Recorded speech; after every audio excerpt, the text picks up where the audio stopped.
What's happening? 15 Minutes with Fuzz Fam. Thank you for tuning into my show where we feature positive things happening in and around Washington County, Wisconsin. I hope your week is starting off strong. Hey, speaking of 15 Minutes with Fuzz Fam, this week I'm joined by someone very special, part of my family. Her name is Shanna. She is my wife. She is also a middle school teacher and instructional coach at a school in the area.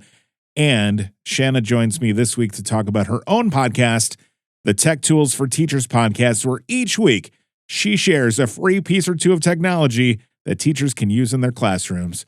It's often a tool that parents can use at home as well. She also has a really awesome co-host, if I don't say so myself.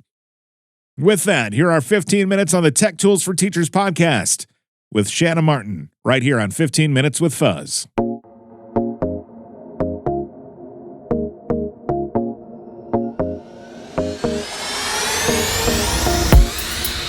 Shanna, thank you so much for coming on my show. Wow. First of all, what do you look for in men? Hi. This is my wife, Shanna. Hi. Thank you for coming on. We just recorded your show. We did. Which we're going to talk about here. Your show has been on for longer than mine. 6 seasons. 176 episodes. 176 episodes over the course of 6 seasons. Tell us, okay, so the show is called the Tech Tools for Teachers podcast. Mm-hmm. Kind of tells you what it is in the title a little bit. It does, but there's kind of more to it than that. Well, before we get into how you started, let's talk about what the podcast is. So, Tech Tools for Teachers podcast, what is it about and who is it for? So, Tech Tools for Teachers podcast is about free technology for teachers to use in their classrooms, like with students, with additional support, with help. But it's also pretty useful for parents. So, if you see that your kid is struggling at home and maybe you need some math manipulatives and you're like, hey, like we don't have like number lines and things like that at What is home. a manipulative? Manipulative. Yes. So like little clocks and counters and those types of things that teachers might need, for math homework or things like that. How do I do Common Core math? Yeah. So my site also has all kinds of resources to help. It's to help anybody with education. It's mainly focused on teachers, but I know a lot of parents have used it, especially in the summer when the kids are home. Yep. Or they need help with different math tools or writing, creative writing and things like that. Yeah. There are also a lot of tools that are educational that we talk about. Oh, by the way, I'm a co-host on your show. You are. Pretty cool. You're so cool. But there are some tools that are educational, but they're also like games, so they keep kids.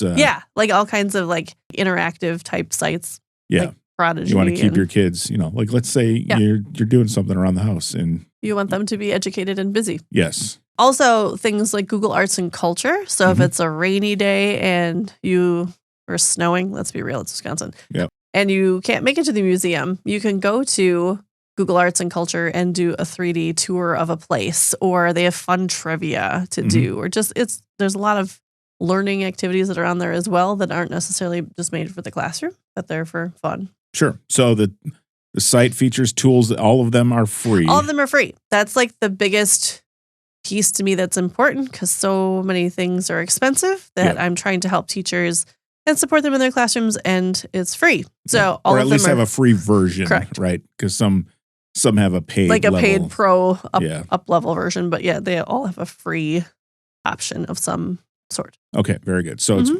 geared toward teachers, but also useful for parents. Yep. How often do you publish an episode?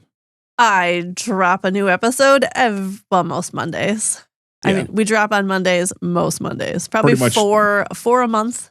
Yeah, and usually during the school year, right? Correct. So we go till usually the first week in June, and then I take the summer off. We usually throw one episode in midsummer for fun. For the algorithms, yeah. Yes. And actually, because at that point you're also because I'm like, I have so many ideas then burning in the summer, and then I'm like, well, I need to talk about this. And then oftentimes I talk about 4 different websites, and that gets us back till September. So tell us about how you got convinced to start a podcast.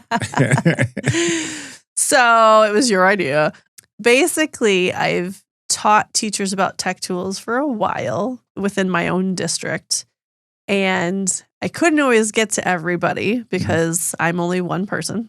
And so I'd always be kind of teaching or talking or sending lots of emails about how to do things for different types of tech tool activities. And then you're like, this would be a fun podcast. You should make it a podcast. And so we started at our kitchen counter, and we had the mics like propped up on our counter and our little stools, and the dog snoring in the background. Yep. That's why we got the name of our company. Yes, Snoring Dog Media comes from our actual dog snoring in the background of the first couple, the first season. Yeah. Rest in peace, Alina. Yep. Our other dog now is at home because we podcast in a studio. Yes. So that's where it came from. We started at the kitchen counter. It's kind of funny because the first episode to the most current episode, you can just listen how things have grown and changed over time. And the sound quality has improved. Thank you. The microphones have changed over time as well. It's not just the microphones, darling. It's the awesome skills that I have. Yeah. And also I've found ways to hide money away for podcast equipment. If you ever suspect that your husband or significant other has a problem with gear and you see sweetwater.com receipts laying around. That too. And they send a bag of candy in do. every box. So then you're like, hey, there's more microphones in I our bought house. so many boxes that I now have diabetes. I'm kidding. Yeah.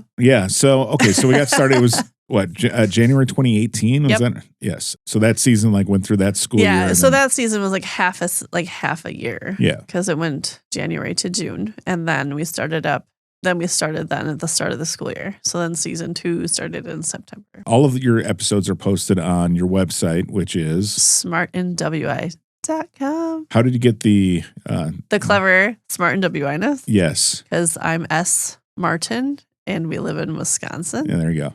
So smart is my initials in the word in, but also the rest of my last name.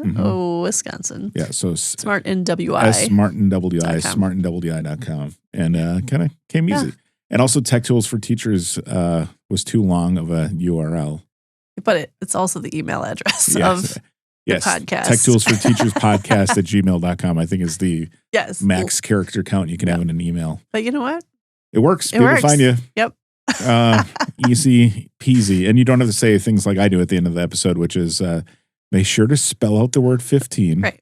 Because mine, you just really write out the whole thing. Yes. Yeah. Exactly. So each of these episodes that you do is about 15 minutes long, right? About, yes. Sometimes Similar they range from similar. Sometimes they're 7 or 8, and sometimes they run 25, because sometimes I talk about more than one tech tool. Yep. Sometimes I talk about 5 tech tools, and then it's a really long episode. But I usually theme them. So the episodes usually have a focus area. So that makes it easier that when you're searching, you can find which, if you're looking for reading tools, or if you're looking for farm tools. 2 weeks ago was farm tools. Or math or things like that. If you search that way, then you'll find an episode, and the episode has a theme then. So they're all in one place. Okay, very good. And then we have a section on your website called the EdTech Directory. That's where we put the tools, where once they're up, they've got their own little page on the website. Yep. So you can search the website either in the search area, and if you type it in, if it's not in the EdTech Directory, it just pulls up the episodes that I talked about it. Sure. And so either place. So EdTech Directory, you can search by content, or just search the website and it'll come up by podcast episode as well. Very good. And so the shows are about 15 to 25 minutes each. How long does it take, though, to put together one of those episodes? It's a great question. Why don't you answer it? well, I mean, cumulatively, you have to write the blog post. So yes. So we record, I research, I research or I use what I'm teaching that week. So I'm also an instructional coach in my district. So if I'm supporting staff, sometimes the tools come out of things that I'm using to help the staff. Sometimes it's a cool site that my students have found, because some of my students listen to the show. Oh, hey, well, they don't listen to this one. No, but they listen to my show. And so it's kind of funny because hey, you should try this. And then sometimes it's tools that I've used in my own classroom. So they kind of come from everywhere. And then once we pick the tools we're going to use for the week, kind of figure out what the theme's going to be. We record, which usually takes, about 20, 25 minutes or so.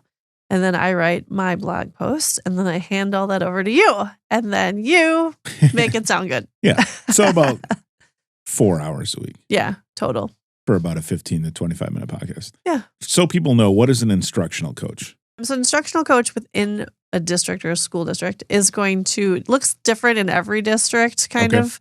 But overall, I am there to support teachers. So 50% of the time I am a middle school teacher, and then 50% of the time I am supporting other teachers. So aligning their standards with content, helping them come up with new ideas, tracking student data to see how the kids are doing in their classrooms and how we can support them better and meet their needs.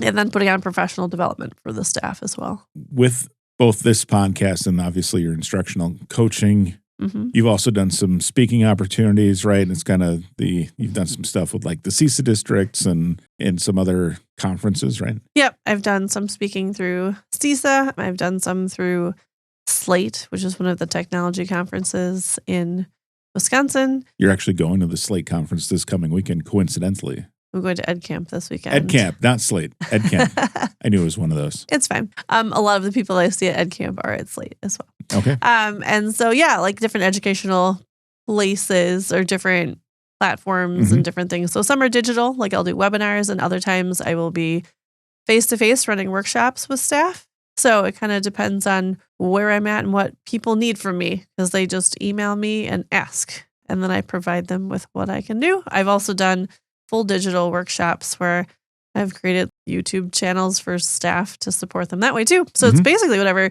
not just my own district, but what other districts ask of me. And then I put it together to meet their needs. What would you say the biggest challenge is in running the Tech Tools for Teachers podcast? I think it's making sure that the things I'm talking about are relevant. Okay. And that I want it to be fun and not cumbersome when people are using the tools. So I stay away from tools that there's a billion steps and a bunch of setup pieces. Most teachers don't have time to do that. So I try to find things that people can implement in their classrooms right away, or like figure out like, oh yeah, that'd be really cool. My kids would really learn something and enjoy that. So that's what I look for when I'm picking my tools, to make sure that it's helpful. Like I want what I teach people about to be helpful. What would you say your favorite tool that we've talked about so far on the show has been? Yeah, I saw that question in writing and I was like, really? I have to pick one? I don't know. There's lots of them. I would say there's got to be categories. I can't pick websites. Okay. I really like coding. All right. Like I like to code, and I like it when kids can learn how to code. So any new upcoming free coding sites that we can get kids problem solving and applying their knowledge in some real world stuff, I always appreciate. And there's just so many. I like 3D design because that's just fun, because you can like Room Styler and Farm Builder, all these different things where you can build and create and then build those pieces into your classroom. So it's not something you would traditionally do in a classroom. Yep. But then you can teach those skills while teaching your content, I think is fun. And favorite AI tool right now? Magic School. Magic School? Okay. Magic School AI is my favorite. All right. I know we've done They're switching to do like a paid version. I will stick with the free version for now. But that one is probably really cool. So the EduAid, there's so many that we use all the time. Not all the time, but it's just supplemental to help things move along faster. Yeah. And there are a lot of them coming out now. So there's kind of been more of that kind of content lately because AI is taking off. It is. But also sorting through what's helpful and what's just like the newest thing is always important too. Like, is this actually a useful tool? Will you use it more than once or twice? Or is it just like, oh, this is cool, try it once and move on with it. So tools that you'll actually apply and use, like Canva. Canva we use all the time. Sure. What is your favorite pun that I've made on your show? I don't know. Okay. Insert pun here and then just come up one. So the show's obviously been kind of popular, right? Unlike my puns. The show's been popular. You've had more than 20,000 downloads on the actual podcast itself. Correct. And then on YouTube, I think you've had 10,000 on something there as like well. that. The numbers are So going pretty well. And so if people want to listen to the show or find out more, your website is again? smartinwi.com. And you can find the show on the social medias at Tech Tools for Teachers? Yep, at Tech Tools for Teachers podcast. And then depends on which social media is. Tech Tools for Teachers you'll find on Instagram, and you'll find on Facebook that way. And then Smart and WI is for Threads and for X. Or Twitter. Twitter, yes. Very good. Well, Shanna, it was great to have you in the studio so we could talk about your podcast. And thanks for letting me come talk about your podcast. Say hi to your awesome host, co-host next time you see him. Yeah, I'm sure you'll have a really cool pun to share with everybody. I'm sure. Thanks for coming on. Thanks for having me.